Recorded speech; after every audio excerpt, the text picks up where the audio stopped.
So just a little follow-up video to the last one. I'm putting a dash cam now in the wife's new car, 2021 Seltos. A little more difficult and a little different. Now, unlike me, the wife does commute. She has a fairly short 15-20 minute drive to and from work, but she works and parks in a very busy parking lot full of high school students because she's a teacher.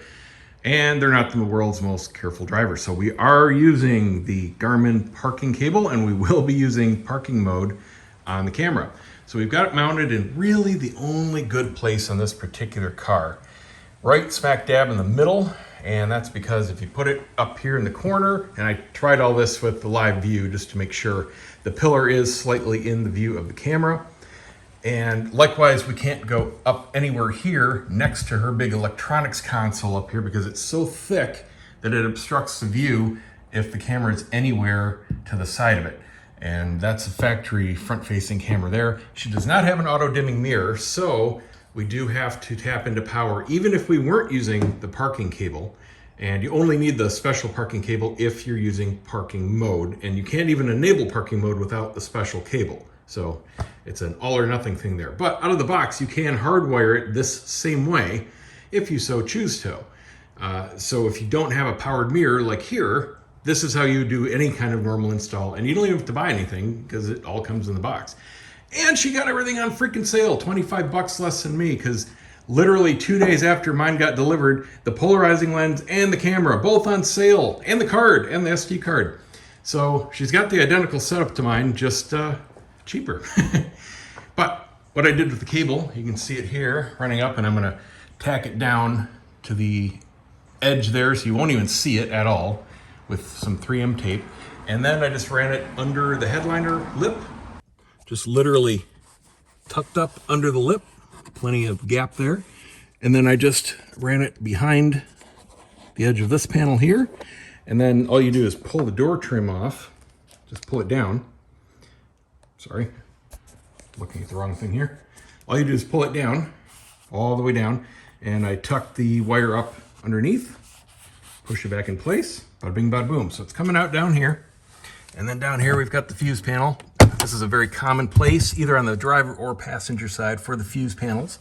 And what we're gonna do is use these easy fuse taps. So there's no permanent modifications to the car. You pull a fuse out, you put this in its place, and you can put the fuse there that you pulled out.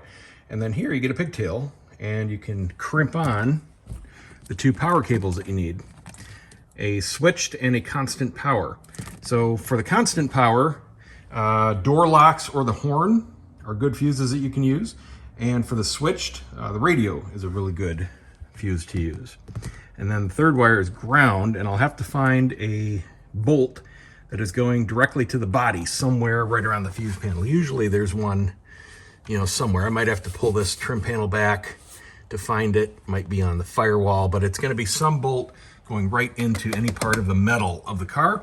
That's going to be a ground. There we go, install finished. It is currently in parking mode.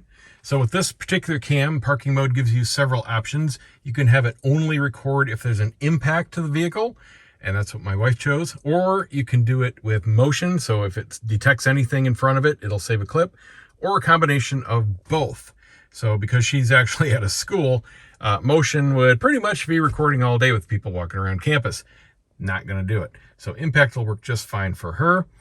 Got the cable routed up. This is all you see, is it right here along the edge as it disappears into the headliner, goes down the A-pillar, goes down the fuse box, and everything is wrapped up, and you guys can't see because there's no light on. Hang on. There we go. Everything is completely underneath, tied up in the fuse box there, goes between the panels, and you don't see a dang thing. So real clean, super easy install. Came out really well. I wish that could have been in a different position because you do see it, but it's obviously tiny. I mean, it's almost thumb size, so it doesn't obstruct any view or anything like that. And the parking cable does go the reverse of the normal cable. Normal cable comes down, so you don't have to worry about it looping up. But the parking cable, because it's designed to be hardwired like this, I don't know why they made the standard cable come the other way. Up is the only way you're gonna want to route a cable, no matter what.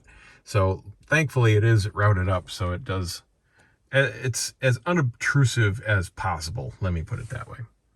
So there you go. Hope this helps somebody. I'll put links down to everything down below. See you.